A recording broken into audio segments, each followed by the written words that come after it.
Welcome back to Just Chattin', and this is the series of videos we do on Thursday and Sunday evenings just for our own entertainment. So, I finished Harry's autobiography.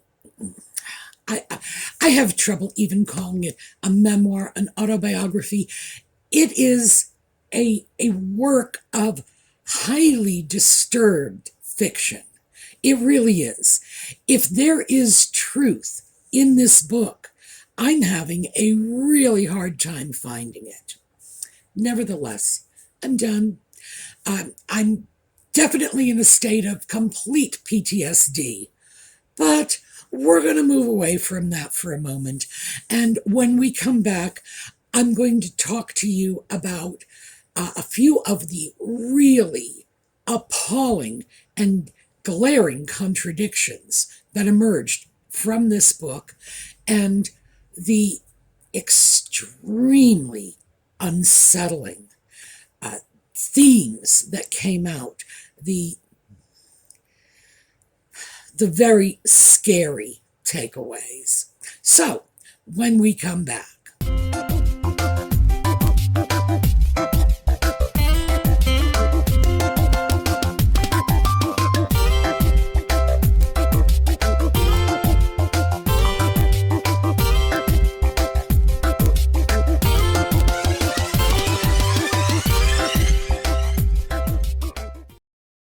This is a quote from the book.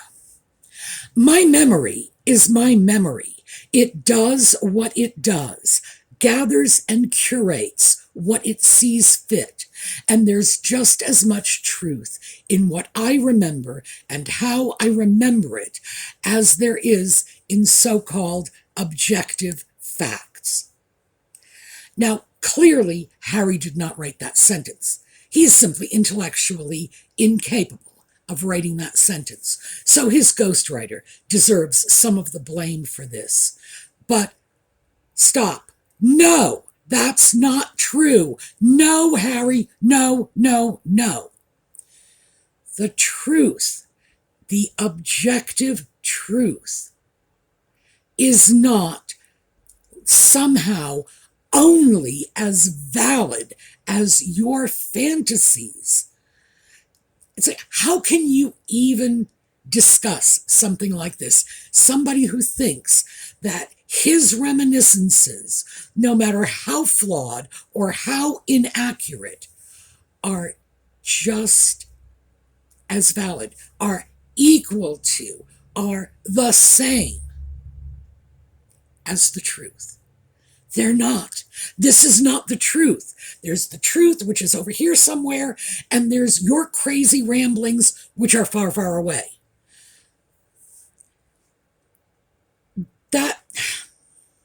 And I do encourage you to ponder that for a moment, because I actually pondered it for a very long time, because it tells you not only how divorced from reality this man is, but how divorced from the fact that he is divorced from reality he is. It's like he's as crazy as a bag of cats and a million miles from even beginning to see that. It's crackpot reasoning. It's the only thing I can say. Given that, it should be no surprise that, and I have to be very honest, I was hard-pressed to find anything at all in the book that I was prepared to accept as an objective truth. Really, even little things, and I would start scratching my head, because as I was reading the book, well, it was an audiobook, so as the book was being read to me by the sock puppet, I was aware of the many, many contradictions that were coming out in the media. Air New Zealand, we never had a flight like that. They couldn't possibly have booked Thomas Markle on this flight because we don't fly to Mexico. Well, there you go. Even little inconsequential details. By the way, they say that's usually the mark of a pathological liar, that they will lie about anything, even things that make no difference at all. And that's what was going on here. Almost everything was coming up as a major contradiction, either to established fact or to things Harry had said himself. So I want to give you what I consider to be the three top contradictions. Now, given the fact that we've probably got 1,000 contradictions in this book, by the way, that could be a low estimate. I suppose it's arguable that these are not the top ones. These are the ones that struck me as having the most significance, the most ripples out into the rest of their narrative. First of all, we have a totally different story of how they met. Now, this story started to come out in that Netflix autohagiography, but remember, the story of how they met that was disclosed in their engagement interview, 4 years ago, I believe, came from their own mouths. This was their story. They told it. Cameras rolled. We listened to them telling their story, which presumably they were presenting as the truth. Now we've got a new story, completely different. In the original story, they were introduced on a blind date by a friend, da-da-da-da-da. Now, Harry saw Nutmeg on Instagram through a friend. They corresponded. He invited her over. It wasn't a blind date. It was a hookup. It was an internet-based hookup. I don't know what to say. Hey, welcome to the 21st century. God. Now, I have to say that there is a part of me, and remember, I was born in the 1950s, so there is a part of me that does still view internet hookups as a little on the, sleazy kind of side, because in my generation, the people that you would eventually marry were introduced by family or friends, or you met them at college, or you met them on the job, or whatever. It was far less random. Your social circles had more of an overlap. Interestingly enough, in the book, and this is just an aside, he doesn't really make much mention of the fact that Nutmeg apparently knew his cousin Eugenie before she met him. Wonder why that was left off the table. Although it may have something to do with the fact that Nutmeg claimed she didn't know who Prince Andrew was when she met him. Well, what can I say? She never Googled him. She never Googled any of them. She knew nothing about the British royal family, despite having lived in a Commonwealth country for 7 years. Okay, we're going to walk away from that, because that's just going to make me unnecessarily catty. We have these two very different stories of the meeting. Each story comes from their own mouths.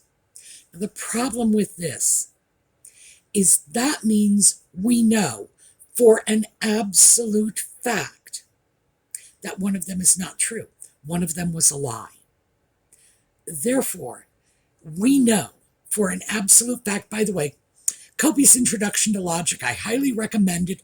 Open the book, you'll follow along with me on this. Therefore, we know they lie because they admitted to lying. Well, which one is the truth? Which one is the lie? We know one of them is a lie. However, the door is open for both of them to be lies. Just because one is a lie does not necessarily mean that the other one is the truth. I have a feeling we're going to hear a third version before the smoke clears on this one. That was a big contradiction. So I mentioned the little ripple effect. Again, I think this opens the door for us to hear other versions because apparently nobody's calling them out on this. Nobody's saying, what do you mean? Getting on television, lying through your teeth, then saying, oh, we made that up. And this is fine. Not even, I apologize for lying to the British people in particular. Remember, this was their engagement interview. Therefore, it was their communication as a newly emerging couple with the nation. So they owe the British public a serious apology for that. And this one, thrown out to the world. Who knows? The point is, they lie. There are no sanctions, none. Nobody even looks at them and says, how dare you just say, well, yeah, we lied, and then cavalierly blow it off like, what's the big deal? Nothing. No calling to account, which means they have no reason not to keep on doing it. There are no negative consequences coming from it. So that's the ripple effect from this one. The docudrama said very, very clearly, because Harry emphasized that, remember, it was 2 years, a maximum of 2 years. He repeated that for effect, that their plan to leave the royal family had been in effect prior to their going, which meant that if you count backwards, what that meant was that the plan for them to leave had to have been somewhere in, well, it would have been all of 2019, all of 2018, sometime in 2017, before they were even married. The plan was 2 years in the making. He was so clear and so emphatic. In the book, we're right back to the former story that they decided this in haste, in fear for their lives, running in the dead of night.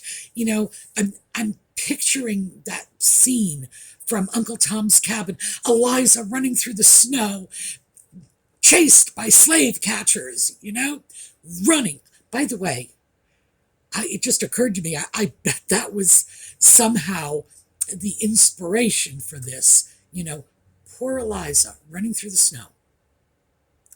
This is their tale now. We're back to the original. No, that wasn't correct. We didn't do it on the spur of the moment. 2 years. The royal family had 2 years. We planned this for 2 years, minimum of 2 years. No, wait. We fled in the night to Canada. So you see, back and forth, they can throw a third story, a fourth story.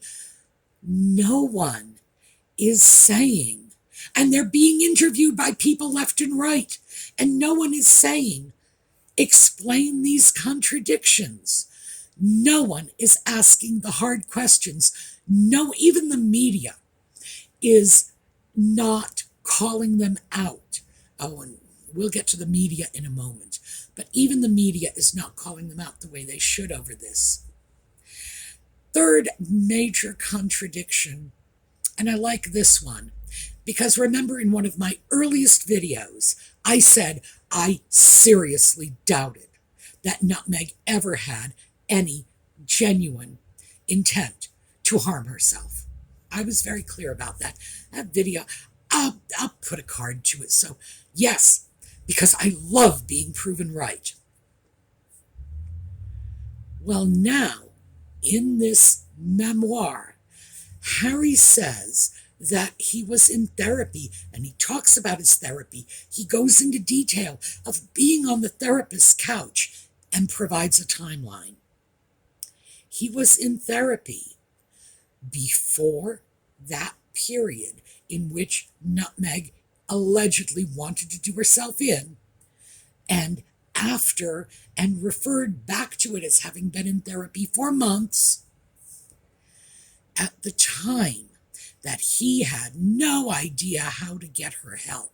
He was actively in therapy himself. He had a therapist. He was willing to call that therapist because his brother broke his necklace. But he wasn't willing to call that therapist when his pregnant wife said, "I'm going to kill myself and murder your child in the bargain." Come on. I'm I'm sorry. This is my "I told you so" moment. See, I told you so. I never believed that. It did not ring true then. And now we have even more evidence to indicate this was a complete fabrication. Just ridiculous. So, those are our contradictions. Oh my, yes, and I'm getting way too heated over this, but I've just had to listen to this crap. It's very hard. And this is something I hadn't considered when I was dealing with the audiobook. Hearing these words in his own voice, it felt like he was lying to me personally. Here he is saying this. And it's like, liar, liar, pants on fire. You know, although, and frankly, that is exactly what came to my mind, because although my response emotionally was the kind of response you have to a child who says, "No, I didn't push Billy. I don't care if my handprint is on his shirt." It's a child, You just want to give him a timeout and say somebody needs to teach you to tell the truth. So yes, I'm upset because it really did feel in a very real way as if that man was lying to me personally.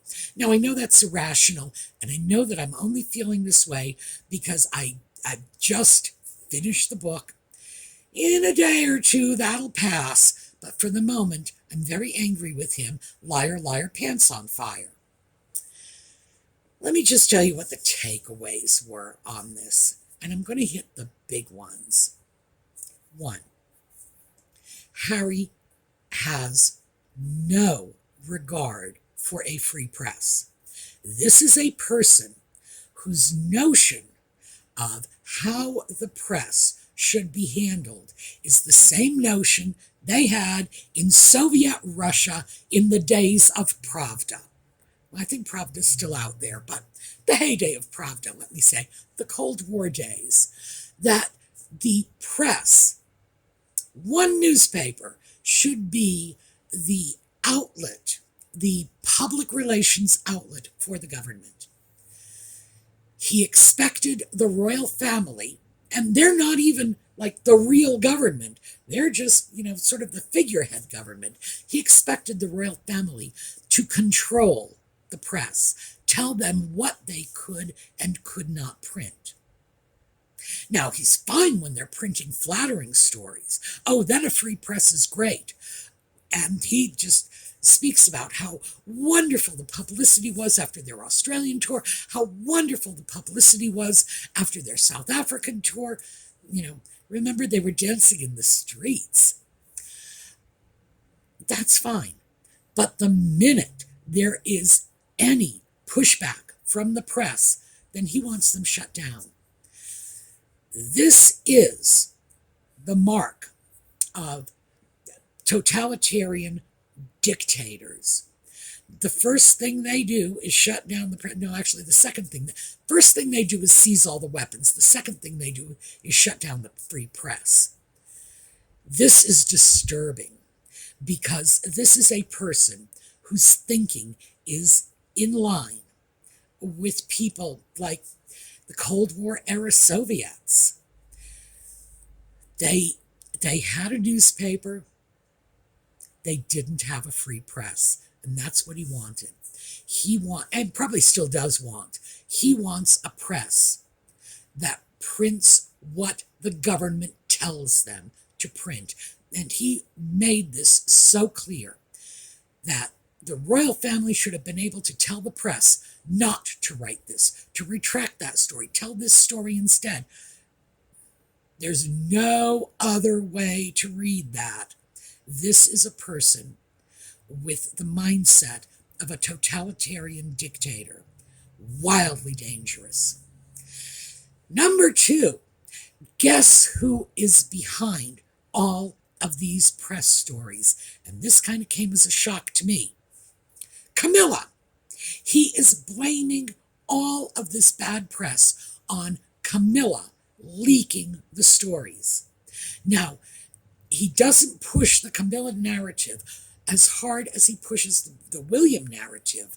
In other words, William bad, William bad. He says this over and over again. My brother was angry. My brother was hostile. My brother grabbed me. My brother pushed me. But the Camilla narrative is there as a sort of baseline that he refers to. Well, who had access to this? Well, it all came from Camilla. And yes, he is actively and specifically blaming the Queen of England, because that's who she is now, for feeding negative stories to the press about him and his wife. Camilla was his target.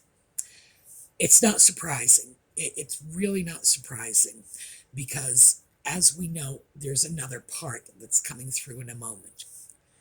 So Camilla is the villain in the background, feeding stories to the press. Yikes. Then we've got William, irrational, violent, jealous, spiteful. The picture he paints of his brother is just someone completely out of control. However, even in that, and this is where I suspect there is a grain or two of truth, even in that, if you carefully read what he says about William, all I hear from William, as Harry tells it, is a brother who is frustrated and concerned, confused, because he can't reason with his younger sibling anymore. That he sees his brother straying off into La La Land, and he's overloading on his frustration with his inability to pull his brother back. Harold, I love you. Harold, I love you. That's what comes through to me. So I think in spite of Harry's best efforts, the truth is creeping through. We have, of course, the obsession with Diana. Now, I mentioned that last time. It is disturbing. This is not normal. This is absolutely not normal. I can tell you that. I am not a psychiatrist. I am not Harry's psychiatrist. So this is not a medical diagnosis here. But, you don't need a weatherman to know which way the wind blows. And everybody from my generation will get that one. The obsession with Diana is beyond unhealthy. Beyond. This is disturbed. This is someone who should have been in therapy from his early childhood at the time of the loss of his mother. He didn't get that therapy. I'm sorry he didn't get that therapy. A lot of kids don't. A lot of people don't realize the extent of the trauma of a child who's lost a parent. Harry, being intellectually weak going into the game, probably experienced a lot more trauma than most. But yeah, this is really unfortunate, and he needs the therapy now. I'm sorry he didn't get it when it might have done him some good, but at least they can start patching something together for him now. He is not what I would call the picture of sanity. Let me just put it that way. And finally, the drug use. Now, Harry tells the story of how Nutmeg gave birth to Archie. Now, whatever you think of that, and I'm not going to get into that because, you know my opinion. Yeah, I need a lot more proof than I've seen. Thank you very much. So I will reserve judgment until I get that proof, regardless. This is how Harry tells the story, and we're going to take it as true for the sake of argument. Okay? His wife is in the hospital. She is a geriatric mother. She is in her late 30s giving birth. There are problems. The baby is overdue. Okay? That's our opening picture. There is a canister of nitrous oxide in the room for her pain. Harry takes all of her drugs. He just sits there huffing on that nitrous until it's gone. Like, all gone. He used it all.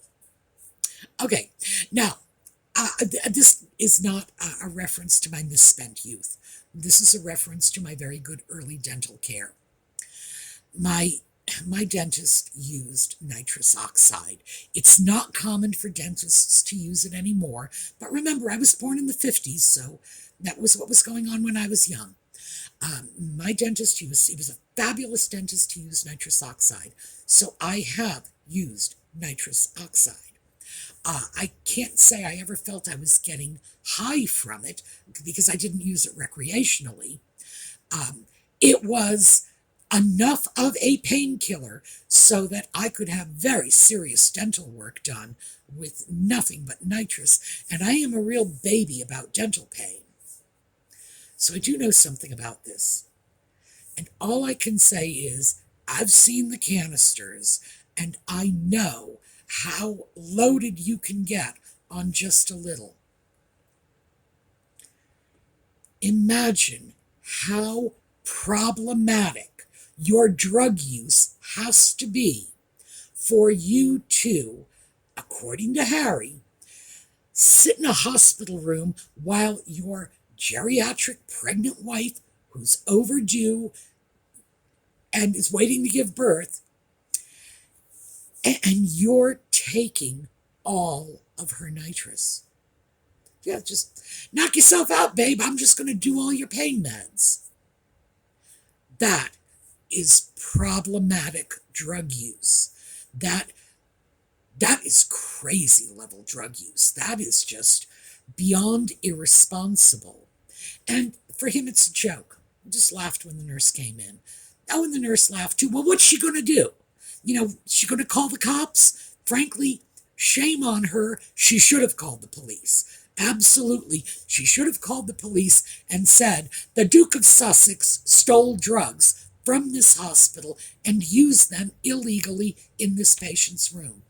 And believe me, I know plenty of nurses who would have done just that, and they wouldn't have cared. If it was King Charles or President Biden, they'd have called the cops in a heartbeat. So I guess he's lucky he was somewhere where they were intimidated by his membership in the royal family, which is frankly all I can assume it was.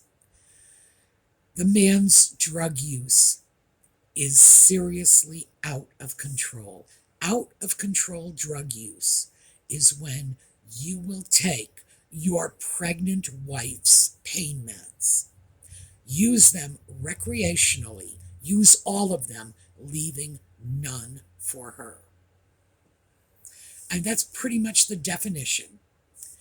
So that's where I'm going to leave you. This is just, it's been an adventure. And that's all I can say. I do think I'm going to go back and start picking this apart. Maybe I'll just throw some snippets out in shorts because I don't want to keep dwelling on this. It's the idea of trying to make sense out of the ramblings of someone who believes that their fantasies are just as valid as the objective truth is enough to make anybody crazy. So shorts are probably good. Little snippets here and there, have a laugh, get on with our day. Because this is a rabbit hole that, boy, once you start crawling down, we may never get out again. All right, that is what I have for you today. We're going to take a look at a slideshow on the way out. I think I think I would like to do one of the late Queen because that at least gives me a better feeling about the royal family than her grandson could in a million years. And I think I'd like a little bit of a smile going out on this one. So have a terrific day, and I will see you all next time.